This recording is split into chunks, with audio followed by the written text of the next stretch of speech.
My friends, we are in the midst of a great crisis in our Ulster province, and the marching feet of the Protestants today cause the trigger to tremble.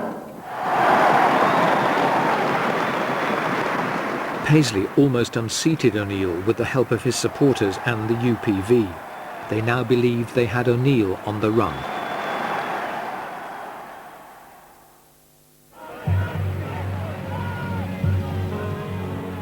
But some members of the UPV took more drastic action to undermine O'Neill. Aided by some off-duty B specials, they ambushed civil rights marchers just outside Derry.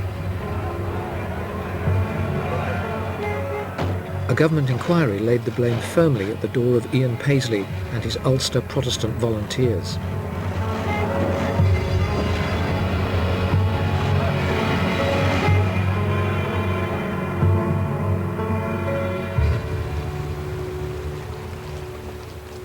But some of Paisley's followers went even further and became involved in terrorist activity. A series of explosions sabotaged Belfast's water supply. They were thought to be the work of the IRA, but they were not. Who was behind those explosions? It was a conglomerate. There were UVF men involved and there were members of the UPV involved. What was the point of hitting those targets? To erode confidence in O'Neill and bring O'Neill's government down. The strategy worked. O'Neill resigned.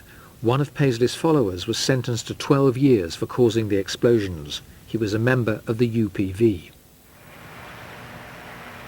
A few months later, there was an explosion at a power station across the border. One of the bombers, Thomas MacDowell, was killed in the process, electrocuted by 5,000 volts. MacDowell was a member of Paisley's church and Paisley's UPV.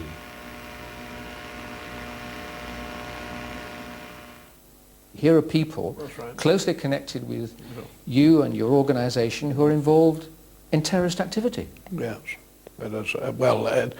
Closely involved with me. I don't know whether you can say that or not, but they were in organisations that I was leading. That is right, but I mean, I can't be responsible for everybody who is a member of a church that I pastor or an organisation which I lead. The atmosphere was charged. There was pressure to ban the Protestant parade in Londonderry, held every year by the apprentice boys to commemorate the epic siege. But despite the protests, the parade went ahead.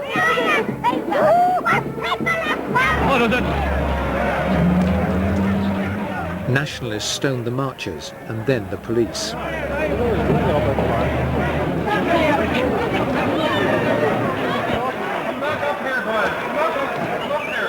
The RUC were ill-equipped to cope with a full-scale riot.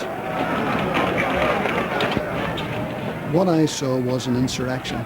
I saw groups of people defying law and order, trying to destroy Northern Ireland, and the police were the bulwark against them. You know, I felt these people are trying to destroy Northern Ireland. They are marching for rights that I don't have. They're saying that I'm preventing them from getting the rights, and now they're trying to destroy the country.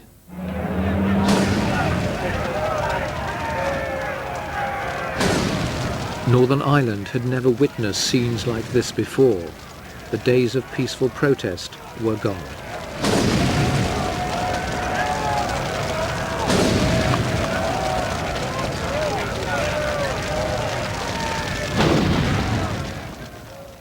The police were in a very bad way. There were less than 3,000 police in those days. They'd been fighting, or whatever you like to call it, with people for 3 or 4 days. They needed sleep, they needed everything. And that was when we called in the troops. I rang up Jim Callaghan, who was the Home Secretary, and said that we felt we needed help, and we needed some troops. The rioting spread to Belfast as nationalists attacked the police to take the pressure off their comrades in Derry. Fearing their community was under attack, Loyalists prepared for the worst. Rumours spread, and rumours spread very quickly, and people were under the impression that the Protestant areas of the Shankill had been attacked on the Wednesday night, that was a deliberate attack and that more was to follow. I can remember standing on the corner of Dover Street watching the tracer bullets flying up the street, feeling totally terrified. My mother pulling me in. Protestant families as well as Catholics became refugees in their own city. The Shankill prepared to fight back. I remember Protestants at that time making petrol bombs, etc., getting ready for an attack that they believed would come on a Thursday night from the falls. William Smith joined the Red Hand Commando and was sentenced to 10 years for attempted murder.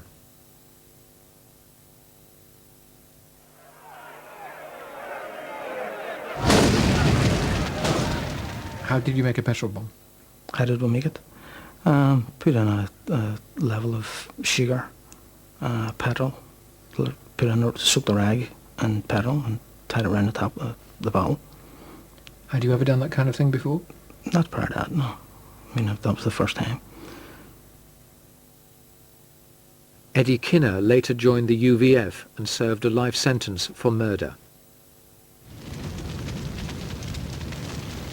Protestants now petrol-bombed Catholic areas. To Catholics, this was a Loyalist pogrom. To Protestants, it was retaliation. What effect did August 1969 have on the Protestant community? Well, I think it was a shattering blow for the Protestant community, in that they believed that no matter what happened, that the state would protect them, and they felt let down by the state.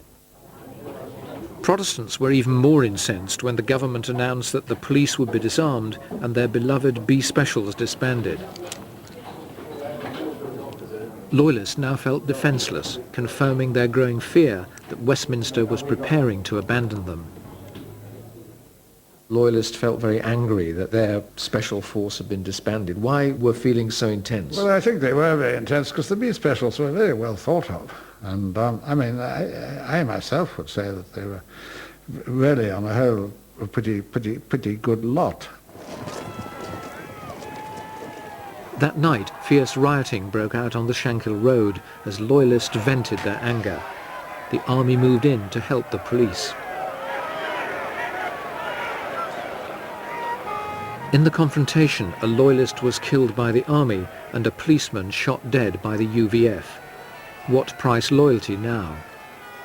It was very confusing for me and for Unionist people generally to see a member of the Royal Ulster Constabulary killed by Protestants. But it did reflect the irritation and the anger of the Unionist people in Northern Ireland at the loss of the B Specialists, because they became scared that there was going to be a further diminution of the union between Great Britain and Northern Ireland. As the IRA started bombing Protestant targets, the UVF hit back with unprecedented violence. It planted a bomb in McGurk's Bar in the centre of Belfast. There was no warning. And try and get into a series of chains. 15 people were killed. All were Catholics.